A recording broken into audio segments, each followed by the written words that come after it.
اور آج 800 سال گزر گئے، ہند الولی سلطان الاولیاء غریب نواز کی حکومت ہم سب پر قائم ہے۔ کس بات کی حکومت ہے یہ دلوں کی حکومت ہے۔ اور وہاں جو ہاتھ لگانے کی کوشش کر رہا ہے وہ اپنے ہاتھوں کو بچا لے، آگ تمہارا انتظار کر رہی ہے۔ آج وہ امتحان قیامت تک کی تمہارے ساتھ ہوتا رہے گا، قیامت تک تمہارے ساتھ یہ آزمائش ہوتی رہے گی، کبھی بھوک سے، کبھی ڈر سے، کبھی جانوں کے نقصان سے، لیکن پھر تمہیں دیکھا جائے گا تم بکتے کتنے ہو، نکلتے کتنے ہو، ہواؤں کے پجاری کتنے ہیں، خواہشات نفس کو ماننے والے کتنے ہیں، اپنے کمفرٹ زون میں جینے کے لیے ایمان کا سودا کرنے والے لوگ کتنے ہیں۔ یہ آزمائش ہوتی رہے گی میرے عزیزو۔ ایمان اس کا نام نہیں ہے کہ تم گھر میں آرام سے بیٹھے رہو گے اور کوئی امتحان نہیں ہوگا، امتحان تو ہوگا، آزمائش تو ہوگی۔ آج جو بھی حالات ہیں اس پر میں یہی کہوں گا، ایک بات ہو سکتا ہے کروڑوں مسلمانوں کے دلوں میں آج یہ نروس پن آئے، اتنے برے حالات ہوتے ہیں، اللہ ہمارے ساتھ ہے یا نہیں؟ اللہ ہمارے ساتھ ہے یا نہیں؟ ایمان ہمارا صحیح ہے یا نہیں؟ اسلام صحیح ہے یا نہیں؟ یہ شک بھی شیطان تمہارے دل میں ڈالتا ہے۔ کبھی تمہارے اوپر مصیبتوں کے پہاڑ ٹوٹ جائیں تو شک ڈالتا ہے شیطان تاکہ تمہارا ایمان ڈگمگا جائے۔ میرے عزیزو، مسلمان ہونے کا مطلب یہ نہیں ہے کہ تم صرف محلات میں جیو گے اور تخت و تاج کے مالک ہی رہو گے، ایسا نہیں ہے۔ ایمان والوں کو احد میں 70 جانیں بھی دینی پڑی ہے، بدر میں ان کے ساتھ جو معاملات ہوئے ہیں، فتح اگرچہ بدر میں ہوئی لیکن جنگ احد کا اگر منظر دیکھو گے، اللہ اکبر، وہ رسول پاک صلی اللہ تعالی علیہ وسلم کے شہدائی صحابہ جب احد کے میدان میں کھڑے تھے، 70 صحابہ کی ایسے جانیں گئی ہیں، اگر میں تفصیل بتاؤں تو بہت لمبا وقت ہوگا۔ ایک صحابی ہیں حضرت انس بن نزیر، پورے جسم میں ایک انگلی کے علاوہ کچھ نہیں ملا، کچھ نہیں ملا، شہادت کی ایک انگلی سے ان کو پہچانا گیا۔ حضرت سعد بن ربیع، یہ ایسے صحابی ہیں جن کا پیٹ پورا پھاڑ دیا گیا تھا اور 12 نیزے مارے گئے تھے۔ وہ سید الشہداء امیر حمزہ بھی تو اسی احد کے میدان میں شہید ہوئے، جن کو بھالے سے مارا گیا اور چیر کر کے ان کا کلیجہ چبایا گیا تھا۔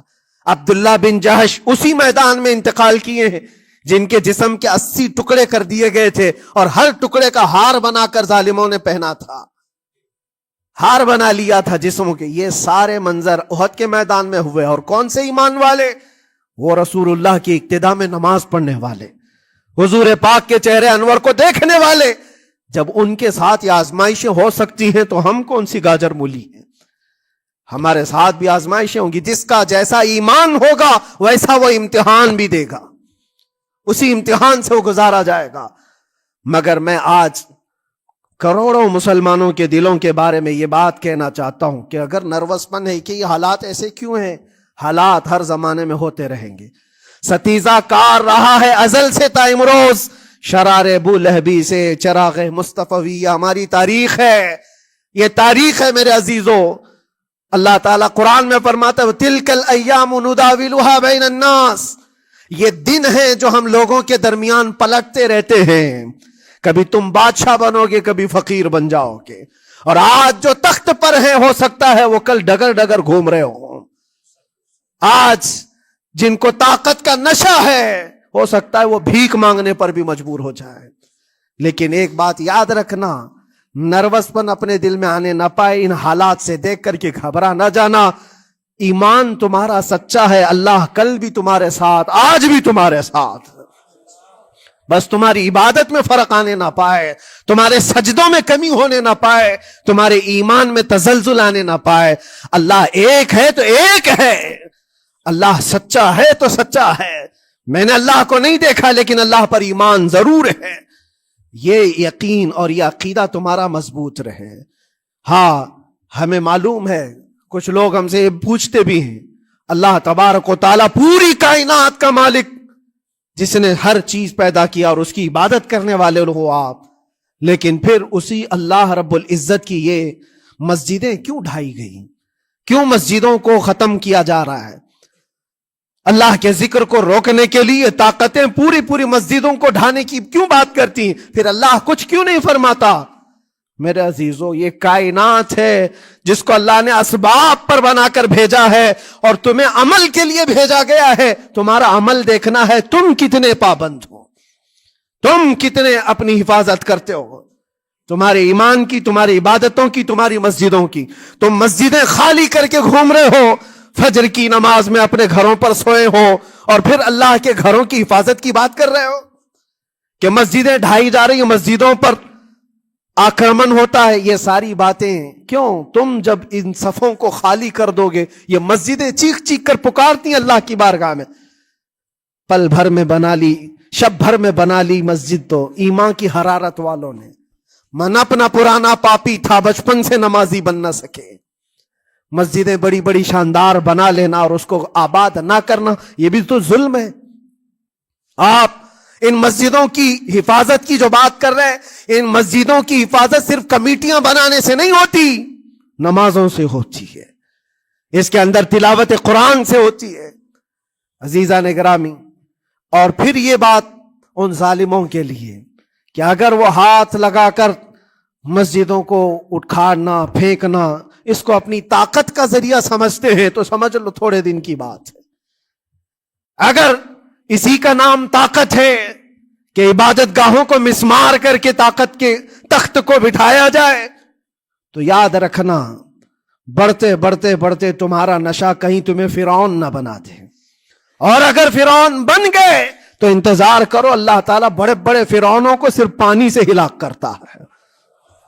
بہت بڑے بڑے نمرودوں کو اللہ تعالیٰ مچھر سے ہلاک کرتا ہے.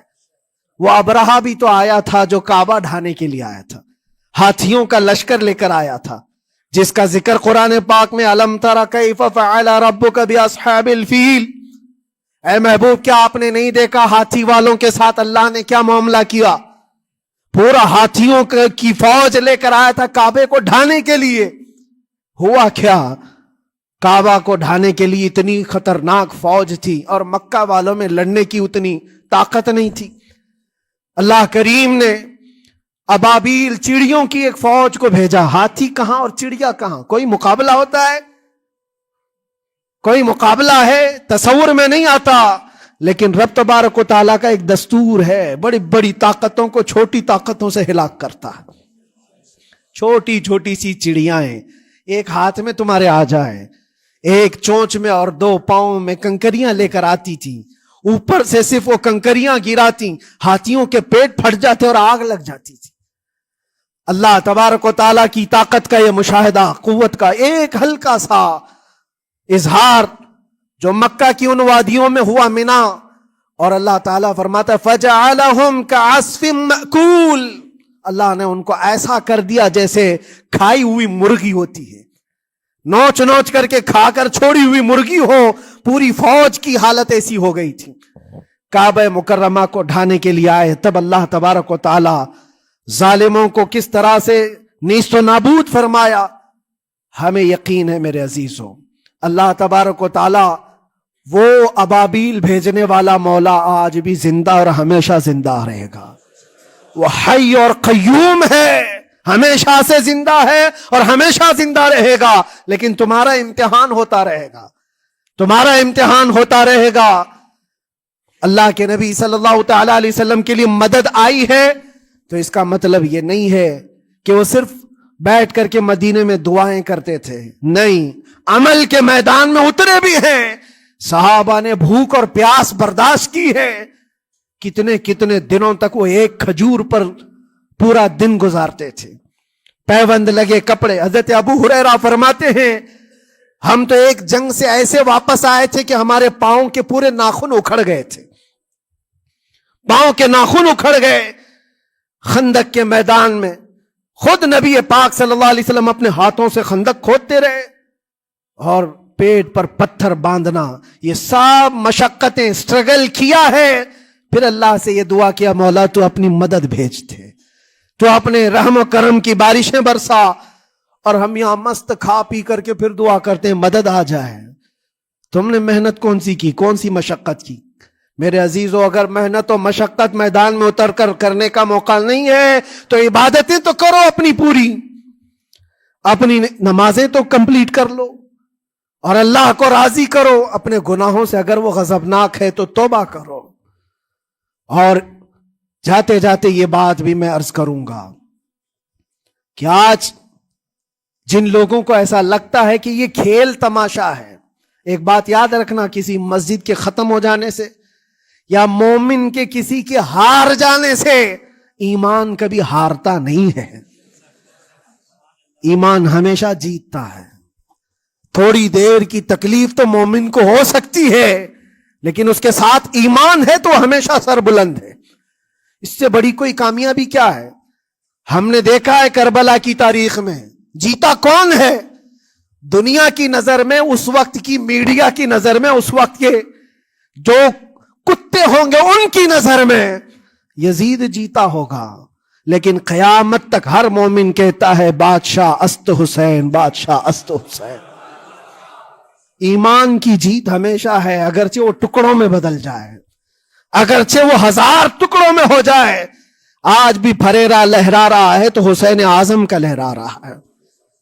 اسی لیے یاد رکھو، صرف تخت پہ چڑھ کر بیٹھنے کا نام جیت نہیں ہے. ابھی الیکشن بھی گزرا، کچھ لوگ نروس ہوں گے کہ ہم ہار گئے. اگر وہ ایمان والے ہیں، سچے ایمان والے ہیں، تو انہیں یاد رکھنا چاہیے جیت اور ہار صرف تخت حاصل کرنے کا نام نہیں ہے، دلوں پر حکومت کرنے کا نام جیت ہے. اور آج 800 سال گزر گئے، ہند الولی سلطان الاولیاء غریب نواز کی حکومت ہم سب پر قائم ہے. کس بات کی حکومت ہے یہ دلوں کی حکومت ہے. اور وہاں جو ہاتھ لگانے کی کوشش کر رہا ہے وہ اپنے ہاتھوں کو بچا لے، آگ تمہارا انتظار کر رہی ہے. آگ تمہارا انتظار کر رہی ہے. اس لیے کہ اللہ فرماتا من عادی لی ولیا فقد آذنتہ بالحرب، جس نے میرے ولی سے دشمنی کی میں اس کو اپنے ساتھ جنگ کا اعلان کرتا ہوں. آؤ رب تعالیٰ سے جنگ کرنے کے لیے تیار ہو. اللہ کے ولی سے مقابلہ کرنا چاہتے ہو، اللہ کے ولی کو چھونا چاہتے ہو، رب تعالیٰ فرماتا ہے جو اللہ کے ولی سے دشمنی کرتا ہے اسے میں اپنے ساتھ جنگ کا اعلان کرتا ہوں. ہے کسی کی ہمت و طاقت اللہ سے جنگ کرنے کی؟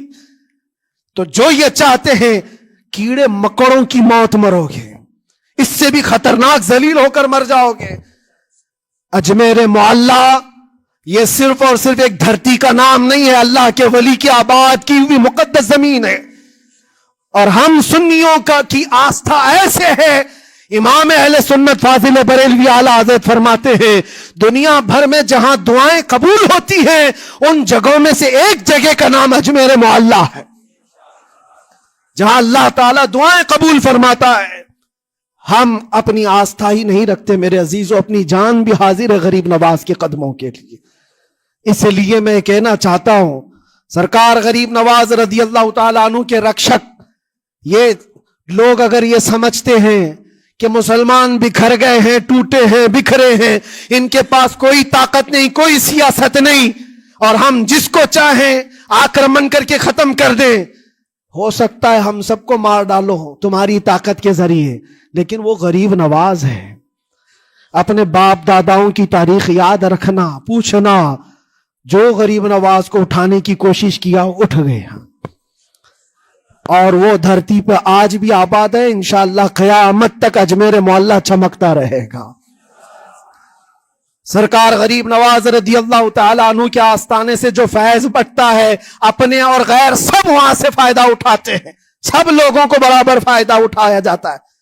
اسی لیے میرے عزیزو، یہ آزمائشوں کے دور میں میری صرف ایک ہی گزارش ہے، اپنا ایمان مضبوط کرو، اپنا ایمان مضبوط کرو. جیسی بھی مصیبتیں آئیں، طاقتیں آئیں، تمہارا سجدے سے سر دور نہ ہونے پائے، اللہ سے غفلت ہونے نہ پائے، تمہارے ذکر و اذکار میں کمی ہونے نہ پائے. مسجدوں سے دور بھاگنے کی کوشش نہ کرو، واپس آ جاؤ، اللہ کی رحمت قریب ہے. قرآن میں اللہ فرماتا ہے الا ان نصر اللہ قریب، آگاہ ہو جاؤ، بے شک اللہ کی مدد بہت قریب ہے. وآخر دعوانا الحمدللہ رب العالمین. السلام.